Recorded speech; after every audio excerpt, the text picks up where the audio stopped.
Hello students. अपने class में क्या कर रहे थे? जो लास्ट क्लास हम लोग का छूट गया था, क्वेश्चन पूरा कंप्लीट नहीं हुआ था, तो हम लोग कैश बेसिस और अक्रूवल बेसिस ऑफ अकाउंटिंग पे क्वेश्चन कर रहे थे। मैंने क्वेश्चन दिया था, होपफुली सारे के पास क्वेश्चन तो होगा ही। तो, तो अपने सोल्यूशन पे आते हैं। हमने क्लास में सॉल्यूशन स्टार्ट तो कर दिया था और कैलकुलेशन वाला पार्ट भी कर लिया था। मैं उसे क्विक रिवाइज कर देता हूँ। सबसे पहले तो मैं क्वेश्चन को एक बार क्विक रिवाइज कर दे रहा हूँ, उसका सॉल्यूशन को एक क्विक रिवाइज करता हूँ। अपना क्वेश्चन क्या था कि आकाश एंड अनुज एक फर्म चला रहे हैं जिनका डिजिटल मार्केटिंग का बिजनेस है। वो नवंबर 19 में उनको एक प्रोजेक्ट मिलता है और 10 एम्प्लॉय हायर करते हैं। एम्प्लॉय का सैलरी 6 लाख रुपया पर एनम है। इट मीन्स कि 50,000 पर मंथ। ठीक है। उसके बाद नवंबर 19 में उन्होंने स्टार्ट करा, फिर जाके अप्रैल में उनको और प्रोजेक्ट मिला। अप्रैल 20 डेट आप याद रखेंगे। अप्रैल 20 अप्रैल 20 को उन्होंने 17 और एम्प्लॉय को हायर करा। अप्रैल से लेकर वो फाइनेंशियल ईयर अब 20-21 में भी पूरा काम चला। 2021 में पेंडेमिक आई।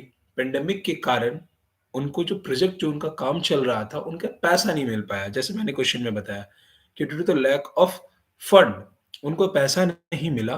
पैसा नहीं मिलने के कारण उन्होंने 20-21 में भी कोई पेमेंट नहीं करा। पहले का भी जो ड्यूज था उनका भी पेमेंट नहीं करा सैलरी का। और जो आगे आने वाले भी फाइनेंशियल ईयर थे जैसे कि 21-22 उसमें भी उन्होंने अक्टूबर तक 31 अक्टूबर तक उन्होंने पेमेंट नहीं करा। 31 अक्टूबर तक उनके पास नंबर ऑफ एम्प्लॉय कितने थे? 27 एम्प्लॉइज। ठीक। अब हम लोग हर फाइनेंशियल ईयर पे आते हैं। सबसे पहले हम फाइनेंशियल ईयर 1920 देखते हैं। 1920 में कितने एम्प्लॉय थे? 10। कितने मंथ उन्होंने काम करा? नवंबर, दिसंबर, जनवरी, फरवरी, मार्च। यानी फाइनेंशियल ईयर 1920। अब सबसे पहले हेडिंग दीजिएगा ऊपर, फाइनेंशियल ईयर 1920। उसमें आप लिखेंगे number of months they work. कितना? 5 मंथ्स। ठीक है। ये इतना आप लोग को समझ में आ रहा है? नहीं है तो आप कमेंट कीजिएगा, मैं उसे फिर से क्लियर करूंगा। तो नंबर ऑफ मंथ 5 हुआ। 5 मंथ्स और 50,000, 6 lakh per annum. It means कि 50,000 पर मंथ। तो टोटल सैलरी पेबल कितना होगा एक एम्प्लॉय का? 5 मंथ्स 50,000 यानी 2.5 लाख रुपया। 10 एम्प्लॉय थे यानी कितना हो गया? 25 लाख रुपए मुझे पे करना था। ऑर्गेनाइजेशन को, फर्म को 25 लाख रुपए पे करना था, बट 25 लाख रुपए इन्होंने पे नहीं करा। नेक्स्ट फाइनेंशियल ईयर पे आते हैं हम लोग।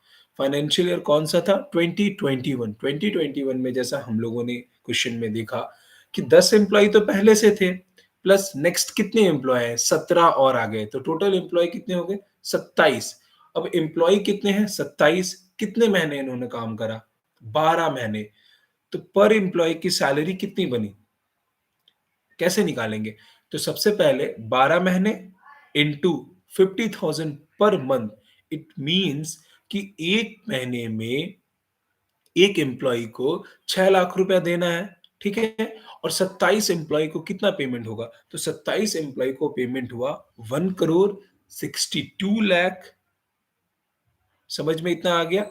1 करोड़ 62 लाख। इसका कैलकुलेशन वाला पार्ट क्या होगा? 27 इंटू 50,000 इंटू 12 मंथ यानी 50,000। 12 महीने के लिए 27 लोगों का, तो 1 करोड़ 62 लाख। अब आते हैं नेक्स्ट फाइनेंशियल ईयर में। नेक्स्ट फाइनेंशियल ईयर में हमें कितना सैलरी देना था? जो कि फाइनेंशियल ईयर होगा 21-22। इन्होंने कितना महीने पहले काम करा? मैंने कितना सैलरी कितने मंथ की नहीं दी? अक्टूबर तक की। अक्टूबर तक की मंथ कितनी आएगी अपनी?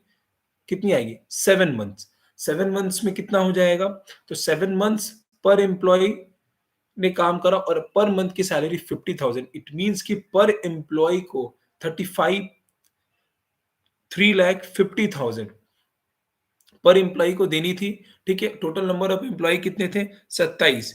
इट मींस कि टोटल सैलरी पेबल इस फाइनेंशियल ईयर का टिल 31 अक्टूबर 94,50,000 बना।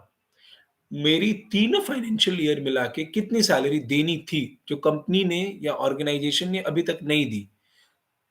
पहला 25 lakh, second first financial year जो कि 1920 थी 25 लाख, सेकंड फाइनेंशियल ईयर जो कि 2021 थी, इट मीन्स उसमें कितनी अमाउंट थी 1 करोड़ 62 लाख।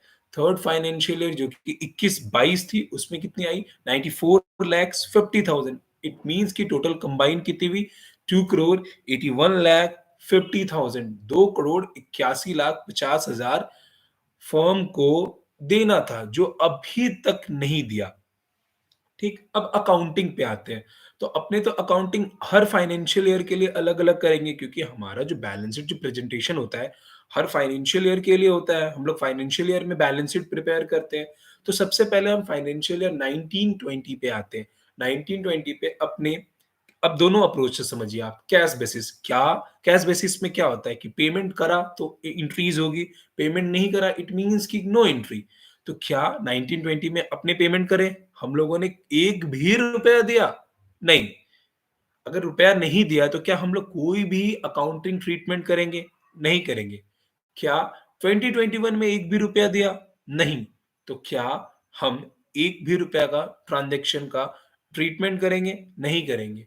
21-22 में अब आइए देखिए, हमने ना 1920 में दिया ना 2021 में दिया, लेकिन हमने 21-22 में दिया। कितना दिया 2 करोड़ 81 लाख 50,000 एक बार ही दे दिया। हमने क्या दिया सैलरी दी। सैलरी दी तो अपनी जनरल एंट्री क्या होगी बताइए, जनरल एंट्री क्या होगी? कोई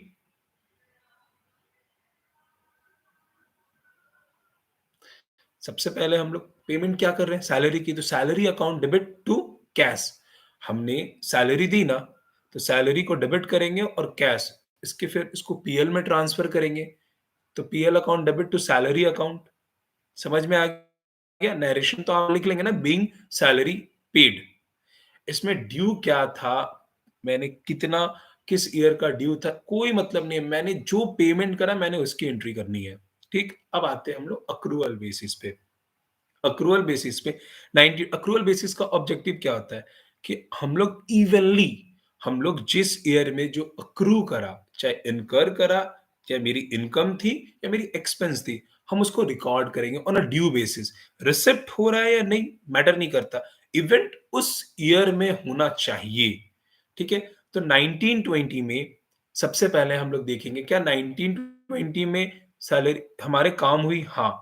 हम हमारे एम्प्लॉय ने हमें सर्व करा, मुझे सैलरी देनी थी। कितनी देनी थी 5 मंथ्स की देनी थी। टोटल अमाउंट कितनी आ रही 25 लाख। तो सबसे पहले इस फाइनेंशियल का अकाउंटिंग एंट्री के लिए सबसे पहले क्या करेंगे, ड्यू करेंगे अमाउंट को। ड्यू क्या होगा सैलरी अकाउंट डेबिट टू, बताइए कोई। Salary account debit to salary payable, और अपने सैलरी को फिर हम लोग पीएल में ट्रांसफर करेंगे। PL account debit to salary account. तो इसका अगर नेट एंट्री देखेंगे तो क्या हो रहा है, PL account debit to salary payable. मेरा एक लाइबिलिटी भी क्रिएट हो रहा है जो आउटस्टैंडिंग अमाउंट है, सैलरी पेबल। ठीक है, तो फर्स्ट ईयर में क्या हुआ, मेरा कितना का अमाउंट, मेरा लाइबिलिटी बढ़ा 25 लाख रुपए का। 25 लाख मैंने अभी तक नहीं दिया। सेकेंड ईयर में उसी तरह कंबाइन कितनी होगी, सेकेंड ईयर की कितनी, मुझे मैं इस देखिए अक्रूवल बेसिस में ना आपको पिछला देखना है ना अगला देखना है। स्पेसिफिक जिस पीरियड में काम हो रहा है, जिस पीरियड का हम अकाउंटिंग कर रहे हैं, हम उस पीरियड में देखेंगे। तो सेकेंड ईयर पूरे साल मैंने एक भी पेमेंट करा नहीं करा, तो पूरे साल का पेमेंट ड्यू कितना हो रहा है 1 करोड़ 62 लाख। तो इसका भी जनरल एंट्री हम लोग करेंगे, salary account debit to salary payable और फिर PL account debit to salary. पहले ड्यू करेंगे फिर ट्रांसफर करेंगे 1 करोड़ 6 सॉरी 1 करोड़ 62 लाख। देन 21-22 में भी हम लोग अक्टूबर तक की सैलरी को तो ड्यू करेंगे। तो ड्यू करने की एंट्री क्या होगी, salary salary payable 94 lakh 50,000। And then हम लोग इसको पीएल में भी ट्रांसफर करेंगे। पीएल में ट्रांसफर करने के लिए हम लोग क्या करेंगे, PL account debit to salary account.